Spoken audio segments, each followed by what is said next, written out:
Roll, you creaky piece of shit! Sonny pressed himself against the wagon, pushing with all he had. The 4 powerful oxen that used to pull it were now dead, and instead of them, 3 tired slaves were trying to do the job. Even with the slope of the road helping them, the speed of the wagon was agonizingly slow. The tyrant, unfortunately, was moving much faster. Pushing the young soldier back with a deadly swipe of its lower arms, the Mountain King raised its lower arms to its neck, trying to grab hold of the chained noose around its neck. The Mountain King's fearsome physique seemed to be turning into a disadvantage. Its long, terrifying bone claws were perfect for tearing flesh apart, but they weren't the best tool for precise movements. It took the tyrant some time to finally get a hold of the chain without slicing its neck open. Right as the beast got a grip on the chain, the wagon finally started to approach the edge of the cliff. Come on, just a little bit more. The wagon's rear wheels finally slid from the road, hanging over the dark, seemingly bottomless pit beneath. The creature felt a tug on the chain and turned, staring expressionlessly at the 3 slaves with its 5 milky, dead eyes. The wagon tipped, half of the wood disappearing towards the abyss below. The quick motion threw Benny and Fraser off their feet.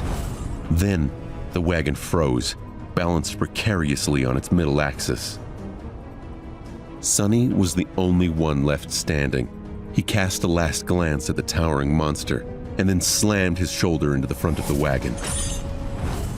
The wagon finally lost its balance and rolled over the edge, scraping its undersides deafeningly against the jagged rocks. Sonny fell forward, landing on his knees, narrowly saving himself from tumbling down the cliff with it. Turning his head to the tyrant, he gave it a wicked smile. The Mountain King made a move to lunge at the scrawny slave, but it was already too late.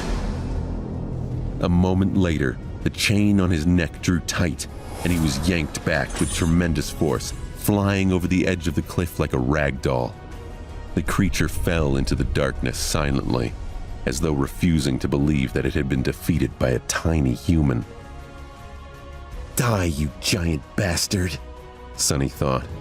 Then he took one deep, ragged breath and dropped to the ground, utterly exhausted. Is this it? Did I pass the trial? He rested on the cold stones, staring at the night sky, and waited for that faintly familiar but elusive voice to announce his victory. But instead, wave after wave of pain that he had earlier chosen to ignore finally started to catch up with his abused body. Ugh. His whole body ached, his joints flared with pain, the skin on his back slashed by a slaver's whip and pierced by the bone spikes of a newborn larva, burned in agony. He started to shiver, once again consumed by the dreadful cold. I guess not. His thoughts were slow and muddy. What else am I supposed to do? A dark figure appeared above him. It was the young soldier. He looked as calm and handsome as ever. Dirt and scratches decorated his armor from his valiant battle, but otherwise, the young soldier appeared to be fine. He extended one arm to Sonny. You can't rest here. You'll freeze to death. Sonny sighed, accepting that his first nightmare was not over. Then he clenched his teeth and slowly rose to his feet, ignoring the soldier's helping hand. Around them, there was a sense of utter carnage. Except for the 3 slaves and the heroic soldier, every member of the caravan was dead. Their bodies littered the ground. They were horribly maimed, and some were torn into pieces. Here and there, a repulsive carcass of a larva could be seen. Shadows cast by the bonfire danced happily across the stone platform, seemingly unperturbed by this morbid view. Sonny was already numb to the gruesome carnage, or was simply too tired to react. Benny and Fraser were already up, looking at the soldier with weary apprehension. With or without shackles, They were still slaves, and he was still a slave driver. Noticing their tense gazes, the soldier sighed. Come closer to the fire, all of you. We need to warm ourselves and discuss what to do next. Without waiting for their response, the soldier turned around and walked away. After hesitating for a few moments, the slaves followed. A bit of time later, the four of them were seated around the bonfire, soaking up pleasant heat.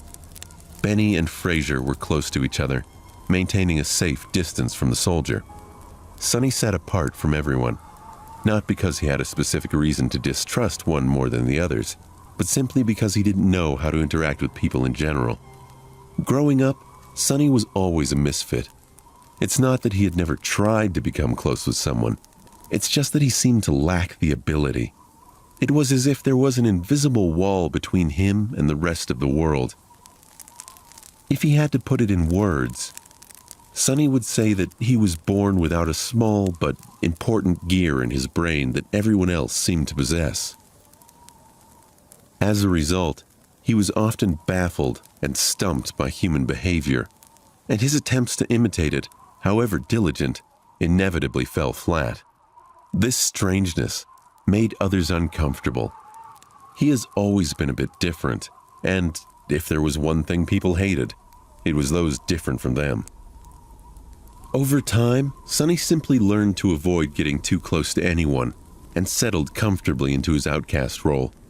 This habit served him well, since it not only made him self-reliant, but also saved him from being stabbed in the back by shady characters on multiple occasions. That's why he was not thrilled to share the rest of this nightmare with three strangers. Instead of trying to start a conversation, Sonny sat quietly by himself, lost in thoughts. After a few minutes, the soldier's voice finally broke the silence. My name's Gregor. Sonny looked up and across the fire at him. Benny scoffed. Oh, so we're on a first-name basis now. Or were you planning to still just refer to us as slaves? Gregor ignored Benny's words. Once the sun rises, we will gather whatever food and water we can find and go back down the mountain. Benny gave him a defiant look. Why should we go back? To be put in chains again? The young soldier sighed. We can go our separate ways once we leave the mountain.